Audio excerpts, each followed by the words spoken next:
تمام دیکھنے اور سننے والوں کو پیار بھرا سلام۔ حضرت عمر رضی اللہ تعالیٰ عنہ کا 27واں سال تھا کہ آفتاب رسالت صلی اللہ علیہ وآلہ وسلم طلوع ہوا، یعنی رسول صلی اللہ علیہ وآلہ وسلم مبعوث ہوئے۔ حضرت عمر رضی اللہ تعالیٰ عنہ کے گھرانے میں زید کی وجہ سے توحید کی آواز نامانوس نہیں رہی تھی، چنانچہ سب سے پہلے زید کے بیٹے سعید رضی اللہ تعالیٰ عنہ اسلام لائے۔ حضرت سعید رضی اللہ تعالیٰ عنہ کا نکاح حضرت عمر کی بہن فاطمہ رضی اللہ تعالیٰ عنہ سے ہوا تھا۔ اس تعلق سے فاطمہ بھی مسلمان ہوگی۔ اسی خاندان میں ایک معزز شخص نعیم بن عبداللہ رضی اللہ تعالیٰ عنہ نے بھی اسلام قبول کر لیا تھا، لیکن حضرت عمر رضی اللہ تعالیٰ عنہ ابھی تک اسلام سے بیگانہ تھے۔ ان کے کانوں میں جب یہ صدا پہنچی تو سخت برہم ہوئے، یہاں تک کہ قبیلہ میں جو لوگ اسلام لا چکے تھے ان کے دشمن بن گئے۔ لبینہ رضی اللہ تعالیٰ عنہ ان کے خاندان کی کنیز تھی جس نے اسلام قبول کر لیا تھا۔ اس کو بے تحاشا مارتے اور مارتے تھک جاتے تو کہتے کہ دم لے لوں تو پھر ماروں گا۔ وہ نہایت استقلال سے جواب دیتی کہ اگر تم اسلام نہ لاؤ گے تو خدا اس کا انتقام لے گا۔ لبینہ رضی اللہ تعالیٰ عنہ کے سوا اور جس پر قابو چلتا زدوکوب سے تریغ نہ کرتے تھے۔ اسی طرح حضرت زنیرہ رضی اللہ تعالیٰ عنہ حضرت عمر کے گھرانے کی کنیز تھیں، اور اس وجہ سے حضرت عمر ان کو بھی جیب کھول کر ستاتے۔ جب ان کے چچا زاد بھائی سعید بن زید اسلام لائے تو حضرت عمر نے ان کو رسیوں سے باندھ دیا، لیکن اسلام کا نشہ ایسا تھا کہ جس کو چڑھ جاتا تھا اترتا نہ تھا۔ چونکہ قریش کے سربراوردہ اشخاص میں ابو جہل اور حضرت عمر اسلام اور حضرت صلی اللہ علیہ وسلم کی دشمنی میں سب سے زیادہ سرگرم تھے، اس لیے دوسرے حربے ان پر کامیاب نہ ہوئے، تو حضرت صلی اللہ علیہ وسلم ان سب سے کارگر حربہ کو ان کے مقابلے میں استعمال کیا جس کے وار کو کوئی روک نہیں سکتا تھا۔ اس لیے حضرت صلی اللہ علیہ وسلم نے خصوصیت کے ساتھ ہی ان دونوں کے لیے اسلام کی دعا فرمائی، خدایا اسلام کو ابو جہل یا عمر بن خطاب سے معزز کر۔ مگر یہ دولت تو اقسام ازل نے حضرت عمر رضی اللہ تعالیٰ عنہ کی قسمت میں لکھ دی تھی، ابو جہل کے حصے میں کیوں کراتی؟ اس دعائے مستجاب کا اثر یہ ہوا کہ کچھ دنوں کے بعد اسلام کا سب سے بڑا دشمن اس کا سب سے بڑا دوست اور سب سے بڑا جانثار بن گیا، یعنی حضرت عمر رضی اللہ تعالیٰ عنہ کا دامن دولت ایمان سے بھر گیا۔ تاریخ و سیر کی کتابوں میں حضرت عمر رضی اللہ تعالیٰ عنہ کی تفصیلات اسلام میں اختلاف ہے۔ ایک مشہور واقعہ جس کو عام طور پر ارباب سیر لکھتے ہیں یہ ہے کہ جب حضرت عمر رضی اللہ تعالیٰ عنہ اپنی انتہائی سختیوں کے باوجود ایک شخص کو بھی اسلام سے بدل نہ سکے تو آخر کار مجبور ہو کر نعوذ باللہ خود حضور اکرم صلی اللہ علیہ وآلہ وسلم کے قتل کا ارادہ کیا اور تلوار کمر سے لگا کر سیدھے رسول صلی اللہ علیہ وآلہ وسلم کی طرف چلے۔ راہ میں اتفاقاً نعیم بن عبداللہ مل گئے۔ ان کے تیور دیکھ کر پوچھا، خیر تو ہے؟ بولے، محمد صلی اللہ علیہ وآلہ وسلم کا فیصلہ کرنے جاتا ہوں۔ انہوں نے کہا، پہلے اپنے گھر کی تو خبر لو، خود تمہاری بہن اور بہنوئی اسلام لا چکے ہیں۔ فوراً پلٹے اور بہن کے یہاں پہنچے۔ وہ قرآن پڑھ رہی تھیں۔ ان کی آہٹ پا کر چپ ہو گئیں اور قرآن کے اجزاء چھپا لیے، لیکن آواز ان کے کان میں پڑ چکی تھی۔ بہن سے پوچھا، یہ کیسی آواز تھی؟ بولی، کچھ نہیں۔ انہوں نے کہا، میں سن چکا ہوں کہ تم دونوں مرتد ہو گئے ہو۔ یہ کہہ کر بہنوئی سے دستوں گریباں ہو گئے، اور جب ان کی بہن بچانے کو آئیں تو ان کی بھی خبر لی، یہاں تک کہ ان کا جسم لہو و لہان ہو گیا، لیکن اسلام کی محبت پر ان کا کچھ اثر نہ ہوا۔ بولی، عمر جو بنائے کر لو، لیکن اسلام اب دل سے نہیں نکل سکتا۔ ان الفاظ نے حضرت عمر رضی اللہ تعالیٰ عنہ کے دل پر خاص اثر کیا۔ بہن کی طرف محبت کی نگاہ سے دیکھا، ان کے جسم سے خون جاری تھا۔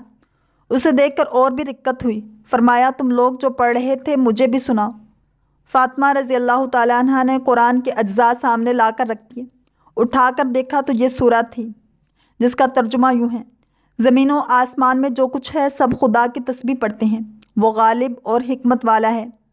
ایک ایک لفظ پر ان کا دل مروب ہوتا جاتا تھا، یہاں تک کہ جب اس آیت پر پہنچے، خدا اور اس کے رسول پر ایمان لے آؤ، تو بے اختیار پکار اٹھے، اشہد ان لا الہ الا اللہ و اشہد ان محمد الرسول اللہ۔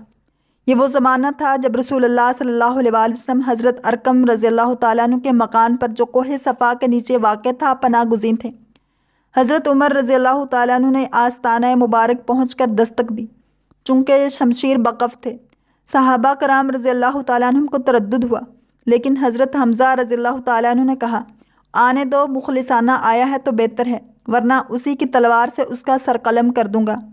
حضرت عمر رضی اللہ تعالیٰ عنہ نے اندر قدم رکھا تو رسول اللہ صلی اللہ علیہ وسلم خود آگے بڑھے اور ان کا دامن پکڑ کر فرمایا، کیوں عمر، کس ارادے سے آئے ہو؟ نبوت کی پرجلال آواز نے ان کو کپا کر رکھ دیا۔ نہایت خضوع کے ساتھ عرض کی، ایمان لانے کے لیے۔ حضرت صلی اللہ علیہ وآلہ وسلم نے بے ساختہ اللہ اکبر کا نعرہ اس زور سے مارا کہ تمام پہاڑیاں گونج گئیں۔ یہی روایت تھوڑے تغیر کے ساتھ حضرت انس رضی اللہ تعالیٰ عنہ سے مروی ہے۔ دونوں میں فرق صرف اس قدر ہے کہ پہلی سورہ حدید کی آیت جبکہ دوسری میں سورہ طٰہٰ کی یہ آیت ہے، اور میں ہی خدا ہوں، میرے سوا کوئی معبود نہیں، تو مجھ کو پوجو اور میری یاد کے لیے نماز کھڑی کرو۔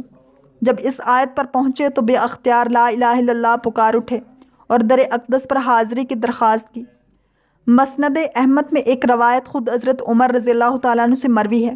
حضرت عمر فرماتے ہیں کہ ایک شب میں حضرت صلی اللہ علیہ وآلہ وسلم کو چھیڑنے نکلا۔ آپ صلی اللہ علیہ وآلہ وسلم بڑھ کر مسجد حرام میں داخل ہو گئے اور نماز شروع کر دی، جس میں آپ صلی اللہ علیہ وآلہ وسلم نے سورۃ الحاقہ تلاوت فرمائی۔ میں کھڑا سنتا رہا اور قرآن کے نظم و اسلوب سے حیرت میں تھا۔ دل میں کہا، جیسا قریش کہا کرتے ہیں، خدا کی قسم یہ شاعر ہے۔ ابھی یہ خیال آیا تھا کہ آپ صلی اللہ علیہ وآلہ وسلم نے یہ آیت پڑھی، یہ ایک بزرگ قاصد کا کلام ہے اور یہ کسی شاعر کا کلام نہیں، تم بہت کم ایمان رکھتے ہو۔ میں نے کہا، یہ تو کاہن ہے۔ میرے دل کی بات جان گیا۔ اس کے بعد ہی یہ آیت پڑھی، یہ کاہن کا کلام بھی نہیں، تم بہت کم نصیحت پکڑتے ہو، یہ تو جہانوں کے پروردگار کی طرف سے اترا ہے۔ آپ صلی اللہ علیہ وآلہ وسلم نے سورہ آخر تک تلاوت فرمائی اور اس کا سن کر اسلام میرے دل میں پوری طرح گھر کر گیا۔ چونکہ وہ مستقل مزاج اور پختہ کار تھے، اس لیے انہوں نے اسلام کا اعلان نہیں کیا، بلکہ اس اثر کو شاید وہ روکتے رہے۔ لیکن اس کے بعد جب ان کی بہن کا واقعہ پیش آیا اور قرآنی آیات پر نظر پڑی جس میں توحید نہایت مؤثر دعوت ہے، تو دل پر قابو نہ رہا اور بے اختیار کلمہ توحید پڑھا اور در اقدس پر حاضری کی درخواست کی۔ حضرت اسلم کہتے ہیں کہ ہم سے حضرت عمر رضی اللہ تعالیٰ عنہ نے فرمایا، کیا تم لوگ چاہتے ہو کہ میں ابتدائے اسلام کا قصہ بیان کروں؟ ہم نے کہا، جی ضرور۔ آپ نے فرمایا، میں حضور اکرم صلی اللہ علیہ وآلہ وسلم کے بڑے دشمنوں میں تھا۔ صفا پہاڑی کے قریب ایک مکان میں حضرت صلی اللہ علیہ وآلہ وسلم تشریف فرما تھے۔ میں آپ صلی اللہ علیہ وآلہ وسلم کی خدمت میں حاضر ہوا اور آپ صلی اللہ علیہ وآلہ وسلم کے سامنے بیٹھ گیا۔ آپ صلی اللہ علیہ وآلہ وسلم نے میرا گریباں پکڑ کر فرمایا، اے خطاب کے بیٹے، مسلمان ہو جا، اور ساتھ ہی یہ دعا کی کہ اے اللہ اسے ہدایت فرما۔ میں نے فوراً کہا، اشہد ان لا الہ الا اللہ و اشہد انک رسول اللہ۔ میرے اسلام لاتے ہی مسلمانوں نے اتنی بلند آواز سے تکبیر کہی کہ جو مکہ کی تمام گلیوں میں سنائی دی۔ حضرت عمر رضی اللہ تعالیٰ عنہ کے مسلمان ہو جانے سے اسلام کی تاریخ میں ایک نیا دور شروع ہو گیا۔ اس وقت 40 یا اس سے کچھ کم و بیش آدمی دائرہ اسلام میں داخل ہو چکے تھے، لیکن وہ نہایت بے بسی و مجبوری کے عالم میں تھے۔ اعلانیہ فرائض مذہبی ادا کرنا تو درکنار، اپنے آپ کو مسلمان ظاہر کرنا بھی خطرہ سے خالی نہ تھا، اور کعبہ میں نماز پڑھنا تو بالکل ناممکن تھا۔ حضرت عمر رضی اللہ تعالیٰ عنہ کے اسلام لانے سے دفعتاً حالت بدل گئی۔ انہوں نے اعلانیہ اپنے اسلام کا اظہار کیا۔